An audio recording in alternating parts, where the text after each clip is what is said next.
अस्सलाम वालेकुम दोस्तों, मिस्टर बेबी चैनल में खुश आमदीद। आज की हमारी वीडियो का मौजू है अवैस नाम, यानी अवैस नाम का क्या मानी और मतलब है। मज़ीद अच्छी वीडियो देखने के लिए हमारे चैनल मिस्टर बेबी को सब्सक्राइब करें और बेल के बटन को ऑन कर दें ताकि नए आने वाली तमाम वीडियो का नोटिफिकेशन आपको बर वक्त मिलता रहे। और अगर आप भी अपने नाम का मानी जानना चाहते हैं तो नीचे कमेंट बॉक्स में अपना नाम लिखकर हमें सेंड करें। नाम उवैस।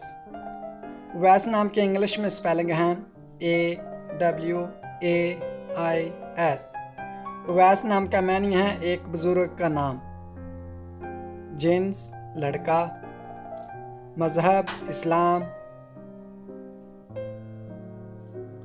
लकी नंबर 2, लकी दिन जुमा और हफ्ता, लकी रंग नीला, बनफशी और काला, लकी पत्थर नीलम, लकी धात लोहा।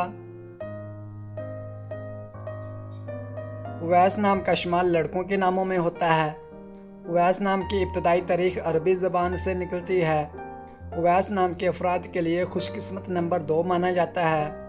उवैस नाम का मतलब है एक बुजुर्ग का नाम।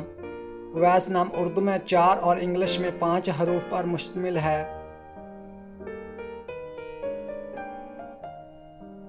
खुशकिस्मत दिनों में जुमा और हफ्ता शामिल हैं। खुशकिस्मत वाली दहातों में हिंसों के हिसाब से लोहा शामिल है। उवैस नाम के अफराद के लिए मुवाफिक रंगों में नीला, बनफशी और काला शामिल हैं। उवैस नाम के अफराद के लिए मुवाफिक पत्थरों में नीलम शामिल है। उवैस नाम का इस्तेमाल आमतौर पर पाकिस्तान, सऊदी अरेबिया और दुबई में ज़्यादा होता है। तो दोस्तों, कैसी लगी आज की ये प्यारी वीडियो? अगर वीडियो अच्छी लगी हो तो वीडियो को लाइक कर दें और हमारे चैनल मिस्टर बेबी को सब्सक्राइब करके बेल के बटन को ऑल पर क्लिक कर दें ताकि नए आने वाली तमाम वीडियो का नोटिफिकेशन आपको बर वक्त मिलता रहे। और अगर आप भी अपने नाम का मानी जानना चाहते हैं तो नीचे कमेंट बॉक्स में अपना नाम लिखकर हमें सेंड करें।